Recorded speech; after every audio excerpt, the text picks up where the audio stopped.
Yes. Mr. Joram, what do you have to say about this affordable housing? If I want to acquire a house today, what is the process? What do you think about the ownership?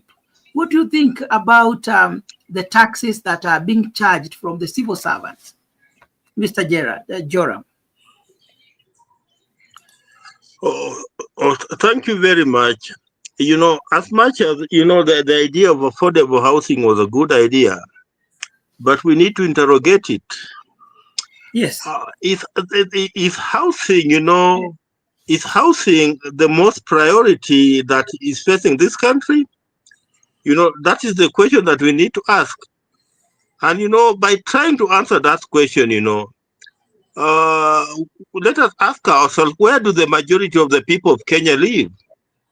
And you'll discover that the majority of the people of Kenya live in rural areas. Majority of Kenyans live in rural areas, and and irrespective of how the form of the housing they live in, but majority of Kenyans who are living in rural areas live in their own houses. So if you come up with this concept of affordable housing, we ask ourselves: was it the priority for the people of Kenya? Where I stand, it was not the priority. It was not the priority at all. This was just a scheme that was hatched to enrich a few people. It was not a priority at all. And again, knowing the household income of the majority of Kenyans, how many Kenyans can afford to buy a house that is going at 3 million shillings? Even if you are to spread it to 30 years, how many will afford to pay for such a house? How many will afford to pay for such a house? These are things that we need to ask ourselves. And again, was it a brilliant idea that you tax the people of Kenya to build houses? We could have taxed the people of Kenya to do other things that are more viable than housing. But the fact that William Samoei Ruto decided to tax the people of Kenya to build houses, was a wrong move. For example, if William Samoei Ruto used the same concept the same concept of housing, but to develop better healthcare system, majority of the people of Kenya could have been happy. Imagine if this tax was going, towards, improving our healthcare system that is already dead, that could have been a better priority. But where I stand, affordable housing, that was a wrong move. Imagine even if this tax was, a tax that was going, towards improving our educational sector, that could have been a good move. Affordable taxing, that was, a missed priority. William Samoei Ruto there missed it. And, just like it has been said there, it could have been a scheme of a few people who were supplying cement, who were supplying steel, who were supplying wood, to come up with something that can enrich them, quickly, because, nobody knows. After 5 years, perhaps William Samoei Ruto would be out and, they will not get that opportunity again. And that's why perhaps they hatched, this issue of affordable housing. But on overall, it is not a scheme that is going to benefit the country at all. A lot of money will go into it, but the benefits, will be very minimal to where I stand. Thank you so much. Thank you so much, Joram. I want to welcome Mise. Mise, you are most welcome. And right now we are discussing about the affordable housing. Maybe you have done your research. You can tell us the process of owning one. You can tell us about the land where those houses are sitting. How can a government land be owned by private citizens? And also, we also want to know who really is building these houses. Because the other day, the former Deputy President GACHAGUA said that the government is selling prison lands to developers to build affordable housing. Jeff, let Yes, me just say one thing before my brother Misty comes in. go ahead. The issue of land, and I'll just be very brief. The issue of land is very, very clear that after the 2010 constitution was promulgated, land is either communal, private, Mhm. or public. And Yes, public land is land that is set aside for public utility. And this is yes, land that is held in trust by either the national government or the county government. So yes, if you decide to build houses for purposes of selling them out on a public land, then how would that land revert from public to becoming private, so that whoever buys that property now owns it as a private property? That is the real challenge that we are having. And it takes me back to today, where William Samoei Ruto was in Roysambu. And he was in a church in Roysambu, and I remember him telling the bishop there that the land that the bishop wants to build a church on is land that is owned by the KDF. And I remember William Samoei Ruto saying that he has negotiated with the KDF, him being the commander in chief. And there's an agreement that now the KDF will allow this private developer in form of a church owner to build a church on public land. And I said, surely, is that how things work? Can you just revert what was public land into private land, through a church pronouncement? Is that how things work? So, if you look at, the way William Samoei Ruto works and operates, he's always getting his things, upside down. Let me just stop there and allow my brother Missy to come in. Mr. You're most welcome. Oh, Mr. saying that I will. Mr. is here. I thought that he was saying he's joining later. Mr. is already here, and I wish he can. He can put on the video so that we can see him.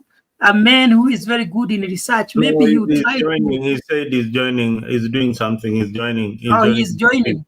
Oh, Mzalendo. Setting up his. Mzalendo, who is supposed to own these affordable houses? Because initially we thought only the civil servants. Right now they are saying whatever they are paying are just taxes. And therefore, do you have an idea of how to own these affordable houses? There is a lot of. I have heard what Wangira is saying, that you can't own a government. The government cannot build land on its own. I don't understand that argument. That the government cannot build houses on its own land or on public land. All lands in Kenya which are public are owned by the government. The government can transfer that title to the lands. It's called what? There's a body that is in charge of these houses. It's called the National Government something board, the Housing Board. So this is how you get the title, which people are really getting confused. Now, these titles of public lands are transferred to the National Government Affordable Housing Board. They are the owners of the title. Once you get a property, you are given something called it's called a sectional property title deed. That is what you are given to own those houses, and it becomes binding by the law. When Wangira tells you that we don't know whether it was a priority to build these houses or not, but for him it was not a priority. Let me tell you, there is urban-rural migration, and that is what is informing the government to build these houses. Then there is something called Vision 2030 that was not even started by William Ruto. It is something that Kenyans that was started by one Mwai Kibaki, and some of the implementations were done by Uhuru Kenyatta. All those roads that you are seeing are part of the Vision 2030. So housing is very, very important, and in fact, affordable housing, because if you allow everybody else to come in the city to look for jobs, where will they live?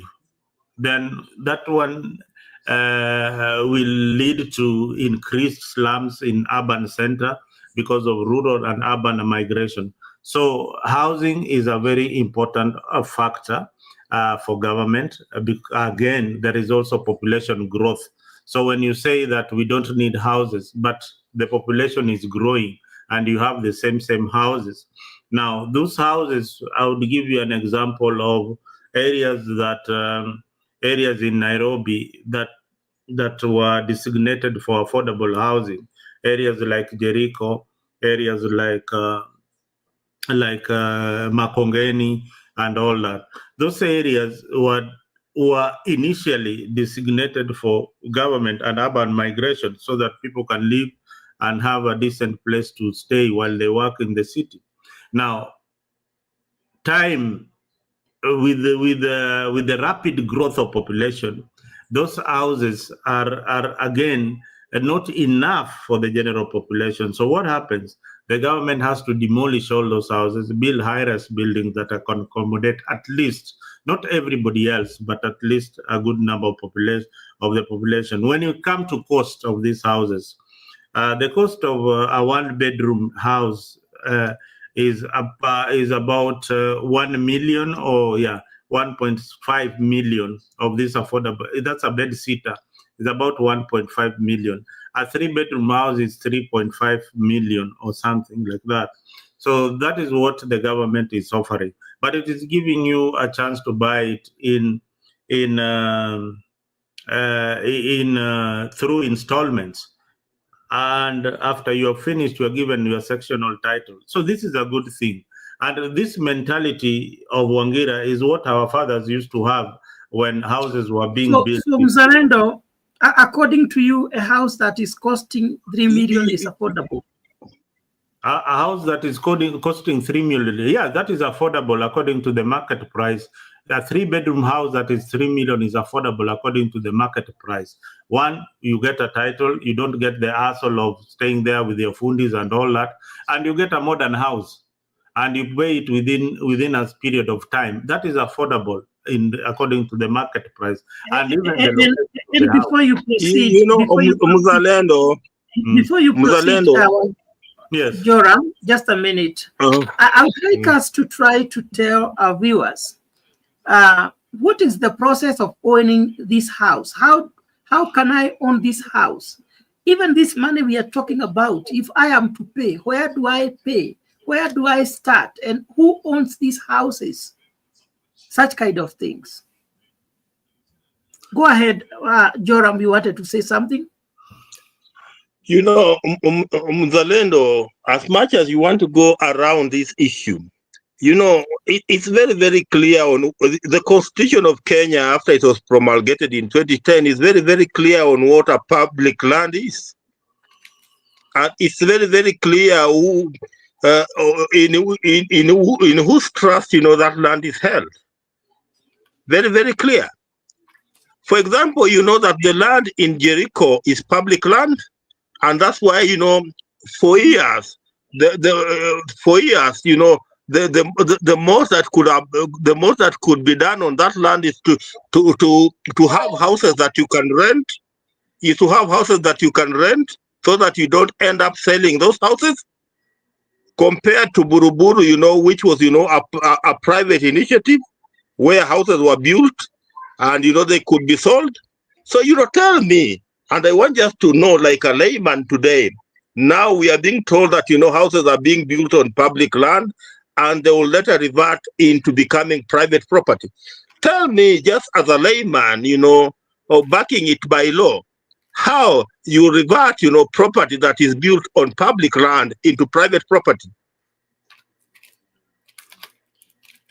Mzalendo, yes, as you answer that, I also want you to tell the slum dwellers, because I know they are also listening and they are watching the show. How do you explain, and this is what is perplexing me, how do you explain to the slum dwellers, people who live below the poverty line, that a house that is costing 3 million is affordable to them? Because the reason why we are building these houses is to give these people decent houses, and most especially those people who are already in the urban areas and they are living in indecent houses. Go ahead, Buzarendo. And now, you see, it's like Wangira is saying that her land that belongs to the public, the government cannot use it. Is that what you are saying?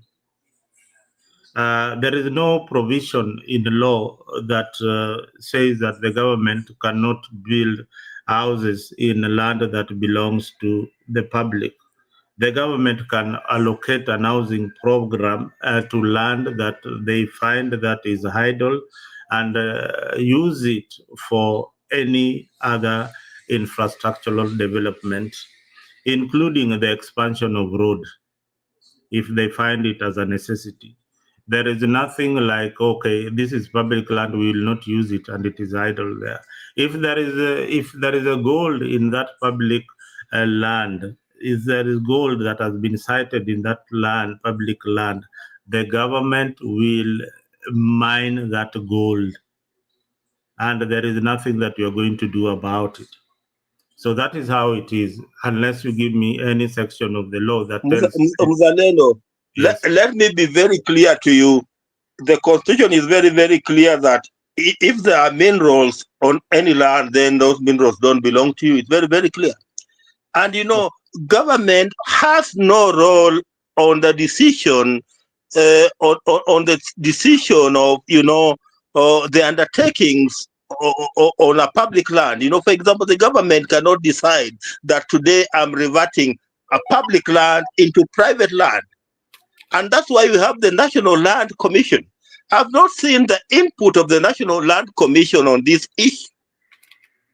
I've not seen their input. And here we have a president who, is always, on the roof of his car telling people that, we are building houses, knowing very well. And, he does not tell the people of Kenya that the houses are being built on public land. William Samoei Ruto has never told the people of Kenya that those houses are being built on public land. The only thing that William Samoei Ruto is telling the people of Kenya that we are building affordable houses. And these houses goes for what you have told us, 3 million, 1 million, whatever.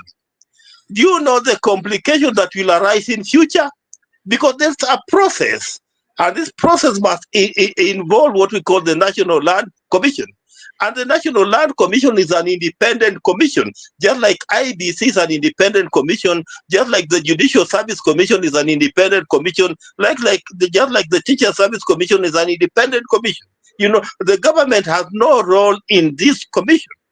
So you're already building structures on public land without the incorporation of the National Land Commission. Do you know what is likely to happen? This is total conmanship. Another regime will come in, because today William Samoei Ruto is president. Then he can use whatever muscle that he has as president, to force things. But if you're not doing things within the law, another regime will come in. They'll say, yes, you built these houses, but these houses are on public land because the land never reverted. Because let me just finish. Let me just finish. The land never reverted. The land remained public land. For example, I've told you that the land in Jericho or the land in Kaloleni is public land. So that's the reason why, those people who live in those houses are renting. They don't own those houses. They are renting. But, William Samoei Ruto is telling us that, we are building affordable houses on public land where you can own. How can you own a property on land that is on land that is public without the input of the National Land Commission? So the challenge will come in future. Let me tell you, there will be another regime. There will be another regime. There will be commissioners at the National Land Commission who will say we were never involved. So whatever that took place in form of building what you call affordable houses was not within the law.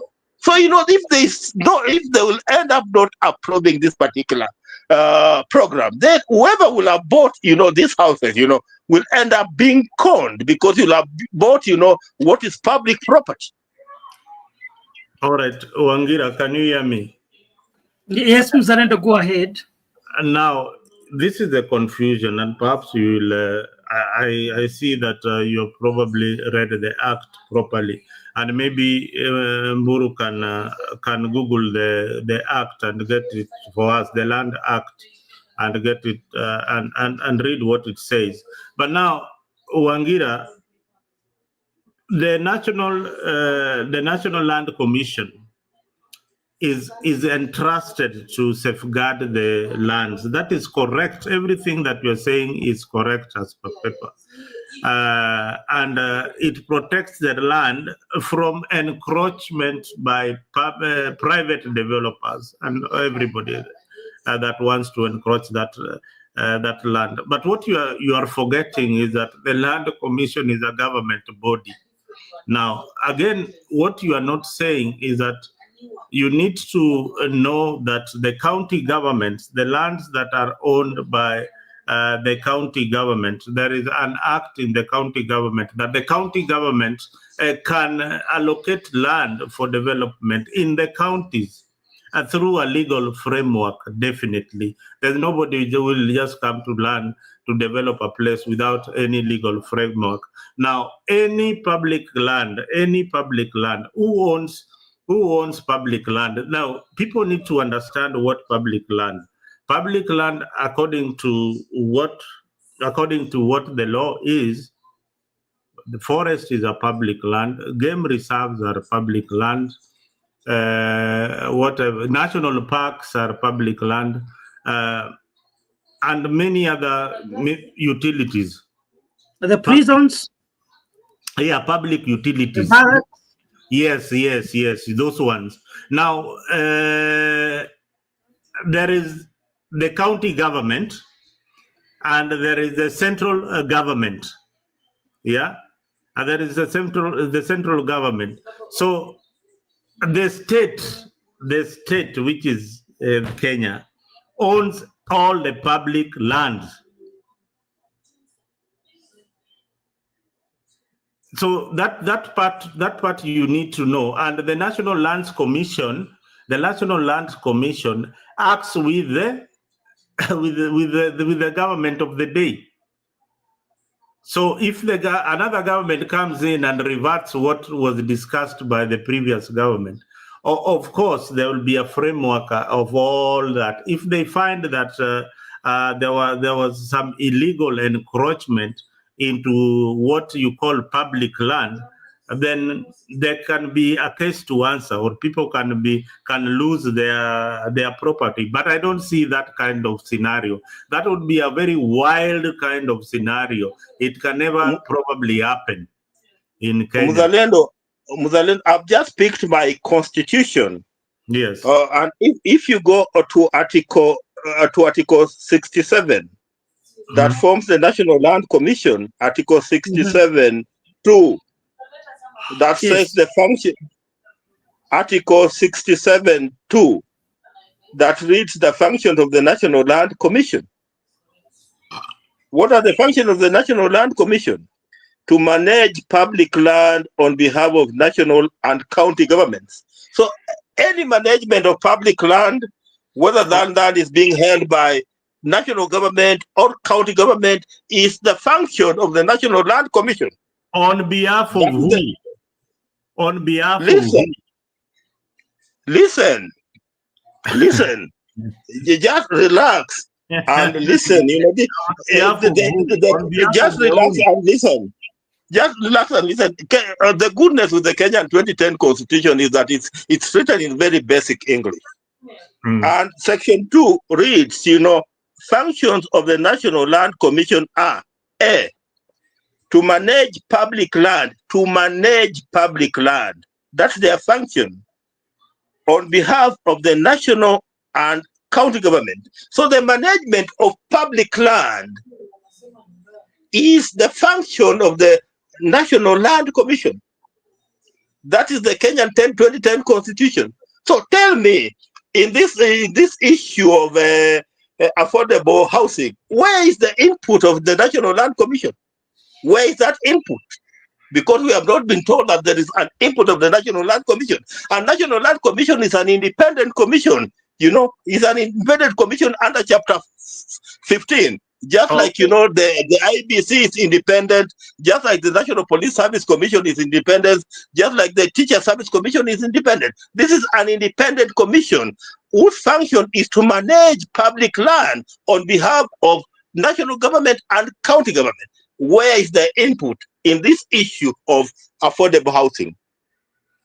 So, Mr. Joram and Mr. Mzalendo, I believe there are so many questions that need to be answered, and Kenyans would like to understand. And we need to do more research on this affordable housing and how it is being implemented and who are going to benefit from this affordable housing. People want to know, if I want to own and I don't work it, I am not a civil servant, how can I own a house? Where do I pay? How do I start? We can do that research and we come back here tomorrow and we continue with that topic, because I believe this is a topic that Kenyans are very interested with. And the final question I would like us to tackle is about the vetting. William Ruto pronounced that he has stopped the vetting, or the vetting is going to stop, especially on the people who live around our borders, that they'll be getting IDs just like any other person. And most of the politicians and Kenyans are criticizing the decision of the president. They are saying that he is likely to put our country into danger of registering even criminals to our country and foreigners. Mzalendo, should we continue vetting the people who live around the borders of our country, or should we just open our borders like the president said, and not the borders, but should we just be issuing IDs without people going through rigorous process of ascertaining whether these are Kenyans or not? Let me start with Mzalendo.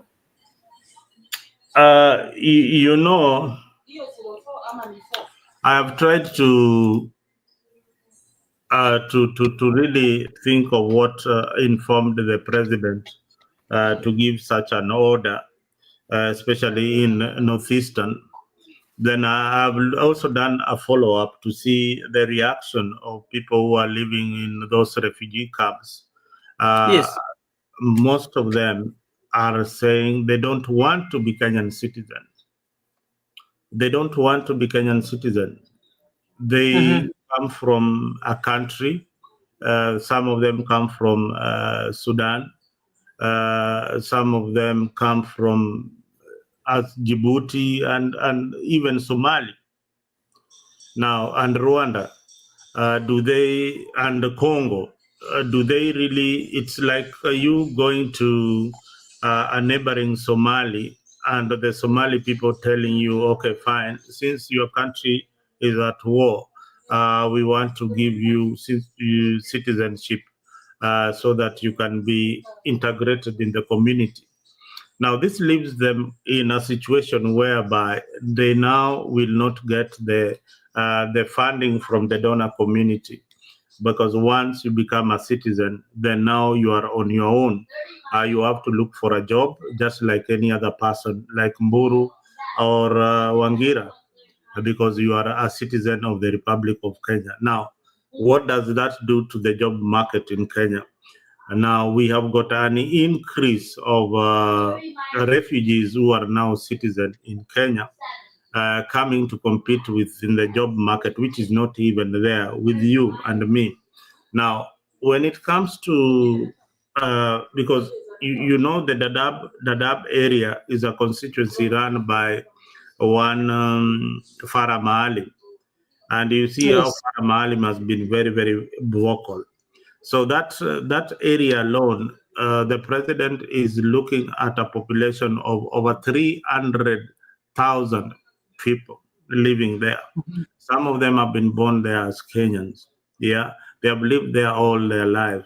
But they are telling you they come from an area, they come from a country, they love their country so much, and they want to be in their country. It's not like they want to be Kenyan citizens. They like the hospitality of the Kenyan people, but they don't want to go far and be Kenyans. You know. And Mzalendo, before you proceed, what are they still doing here in Kenya? Because most of them have been here for so many years. Rwanda is not at war. Burundi is not at war. Why can't they just go back to their countries? You see, just like there is a lot of aid coming into these camps, and Yes. some of them, there was some of them are on their way out of those camps. They are waiting to go overseas and all that. They organize all those paperwork from a camp. You can't be in your country and seek asylum in other countries in Europe, and you're not from a refugee camp. So that's why when you go to Canada, Mr. would tell you that, oh, this one is from the Dadaab camp. We help them out to come to Canada, and some are coming to the US and all that. Now, should they go back to their country? For example, Sudan is at war right now. Where will you be going to? What will you be going to do? Probably in a country where all your property has been stolen or gone, and you don't have family there. Some of them, everybody was killed, and probably they're the only ones who are surviving. So Kenya has become a home to them. So this is something that is happening in those camps. But let me look at why maybe for purpose of clarity, or how I look at the issuance of IDs to Somalis in Northeastern. Now, before you proceed, Zarendo, I don't know whether you came across this statement from Aden Duare, where he said, we will issue over 3 million refugees in Dadaab and Kakuma with identity cards and absorb them as Kenyans. Let them participate in elections and key decision-making in the country they live in. The US allows immigrants to vote also. What do you have to say as you proceed with your statements? You see, that is a very wrong statement. In fact, the last paragraph, that the US allows immigrants to vote. No, the US does not allow immigrants to vote. You have to become a citizen so that you can vote in the US. So you should have said that when these people become citizens, they will now be able to vote. But before you become a citizen of America, it takes years. It is not something that the government you wake up one day and within 2 hours you already have an identity card like in Kenya. No, there's a lot of process that goes in to become a citizen of America. Just like many other places in Europe, it is not something like you will get the same benefits with the locals. If you are an immigrant, you are treated as an immigrant. You don't qualify for the benefits of other citizens who are Americans. So he needs to understand that. So immigrants in America are not allowed to vote, although immigrants who have become citizens in America are allowed to vote. So that is what he needs to know. So those who are living in Dadaab cannot exercise the same rights with Kenyans, because they are not Kenyans. And what are they telling you? They don't want to be Kenyans. They don't really want to be Kenyans. Some of them want to go back to their country. Some of them are seeking asylum in the US and parts of Europe, and they get that through the agencies that can organize them for them to live in Europe, and that's why they are still in those camps. Yeah, Mr. Joram, what do you think? Should we register these refugees as Kenyans, and why do you think the government is planning to issue IDs to the refugees? Is it a good move, or is it a desperation of getting votes? What is your take? To start with, that thing that was circulating on social media purportedly to have been, remarks by Duale, you know, is part of the common fake news, you know, that has been going around, and I saw it and confirmed that, you know, it was fake news. And let us just treat it as fake news. But on Yes. citizenship by birth, you know, in Yes. 1963, when we got our independence, the constitution that was negotiated in the second Lancaster Conference, you know, gave a right to anybody who was within the Kenyan territory then, you know, a right to become a citizen of Kenya. And I did not understand why the Makonde, for example, the Makonde, you know, were never given that opportunity to become citizens, because at that particular time, they were within the territory of Kenya. And, you know, it went on for a long time before, you know, Uhuru Kenyatta, you know, gave them the citizenship. But if you look at the Constitution of Kenya as it was promulgated in 2010, it's very clear on who a citizen by birth is, because it says a person is a citizen by birth if